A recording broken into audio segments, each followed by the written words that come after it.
ചോദ്യങ്ങൾ ചോദിക്കുന്ന രീതി എല്ലായിടത്തും ചോദ്യം ചോദിക്കുക നമ്മൾ കേട്ടിട്ടുണ്ടല്ലോ. ഇപ്പം ഞാൻ പറയാൻ പോകുന്ന ചുമ്മാ നമ്മളിപ്പോൾ ഒരാളെ കാണുമ്പോൾ തന്നെ അസുഖമാണോ എന്ന് ചോദിക്കുന്ന ആ ചോദ്യത്തെ പറ്റിയല്ല. നമ്മളൊരു സത്സംഗത്തിൽ ഇല്ലെങ്കിൽ ഒരു കൂട്ടായ്മയിൽ കുറച്ച് പേര് ഇരിക്കുന്ന സമയത്ത് ചിലരൊക്കെ ചോദ്യം ചോദിക്കുമല്ലോ. ആദ്യത്തെ ഒരു വിധം എങ്ങനെയാണെന്ന് ചോദിച്ചാൽ വിനയത്തോട് കൂടിയിട്ട് കാര്യങ്ങൾ അറിയാനുള്ള ആഗ്രഹത്തോട് കൂടിയിട്ട് ചോദിക്കുക. ഇപ്പം ഉദാഹരണമായിട്ട് ഒരാൾ ഒരു ക്ലാസ് എടുക്കുകയാണ്. അപ്പോൾ അദ്ദേഹത്തിനോട് അതിൽ ആ കൂട്ടത്തിലിരിക്കുന്ന ഒരാൾ ഒരു സംശയം ചോദിക്കുക. അദ്ദേഹം അത് വൃത്തിയായിട്ട് പറഞ്ഞു കൊടുക്കുന്നു, അത് മനസ്സിലാക്കുന്നു. അത് ഒരു വിധം. രണ്ടാമത്തെ എന്നാണെന്നറിയാമോ? അന്നേരം എന്തിനാണെന്നറിയോ?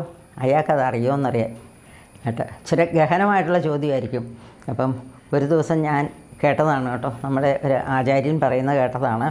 അദ്ദേഹത്തോട് ഒരു സപ്താഹത്തിൽ ഒരു കുട്ടി എഴുന്നേറ്റു, സ്വാമി എനിക്കൊരു ചോദ്യം ചോദിക്കാനുണ്ട്. ചോദിച്ചു എന്ന് പറഞ്ഞു. ഈ ദുര്യോധനൻ്റെ 50ാമത്തെ സഹോദരൻ്റെ പേരെന്താന്ന് ഉടനെ അദ്ദേഹം പറഞ്ഞു, എനിക്കറിയില്ല മക്കളെ എന്ന് പറഞ്ഞു. ശരിയാണ്, ഇതിപ്പം എല്ലാവരുടെയും തന്നെ പേരറിയാം നമുക്ക്. പക്ഷേ അങ്ങനെ കൃത്യമായിട്ട് 1ാമത്തെ ആൾ 2ാമത്തെ ആളെന്ന് ഒരാചാര്യന്മാരും നമ്മളാരും പഠിക്കുന്നില്ലല്ലോ. അപ്പം അദ്ദേഹത്തെ ഒന്ന് പരീക്ഷിക്കാൻ വേണ്ടിയിട്ടുള്ളൊരു ചോദ്യം. 3ാമത്തെ ചോദ്യം എന്നാണെന്നറിയാമോ? നമ്മുടെ അറിവ് കാണിക്കാനായിട്ട് ഒരു ആരോടെങ്കിലും ഒരു ചോദ്യം ചോദിച്ചു. അപ്പം അദ്ദേഹം പറയുമ്പോൾ നമ്മുടെ അറിവ് കാണിക്കാൻ, നമ്മുടെ പാണ്ഡിത്യം അവിടെ കാണിക്കാനായിട്ടാണ് ചോദിക്കുന്നത്. അത് എനിക്കൊരു അനുഭവമുണ്ട് കേട്ടോ. എന്ന് വെച്ച് കഴിഞ്ഞാൽ ഞാനൊരു ക്ഷേത്രത്തിൽ പോയതാണ്. അപ്പം ക്ഷേത്രത്തിലെ മേൽശാന്തി അവിടെ നിൽക്കണുണ്ട്, കുറച്ച് ഭക്തരുമുണ്ട് ഞങ്ങളെപ്പോലെയുള്ള. അത് സത്സംഗമൊന്നുമല്ല, വെറുതെ ഇത് അങ്ങനെ പോയപ്പോഴാണ്. അപ്പോൾ ഉടനെ തന്നെ ഒരു സ്ത്രീ ഒരു ചോദ്യം ചോദിച്ചു. അത് പ്രാതസ്മരാമി എന്ന് പറഞ്ഞതാണ്.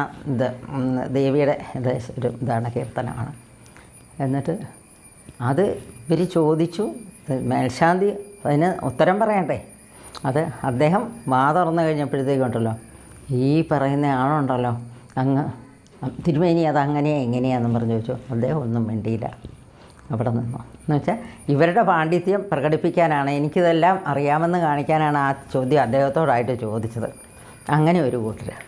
പിന്നെ 4ാമത്തേതുണ്ടല്ലോ, എങ്ങനെ ഈ പറഞ്ഞാൽ ആ ഗുരുവിനെ മാത്രമല്ല അവിടുത്തെ എല്ലാ കാര്യങ്ങളും കലക്കണമെന്നുള്ള വിധത്തിൽ എന്ന് വെച്ചാൽ യാതൊരു മാന്യതയില്ലാതെ ചോദ്യം ചോദിക്കുന്നവർ കാണും. ഇങ്ങനെ 4 വിധത്തിലാണ് പൊതുവെ ഇങ്ങനെയുള്ള സന്ദർഭങ്ങളിലൊക്കെ ആൾക്കാർ ചോദ്യം ചോദിക്കുന്നത്.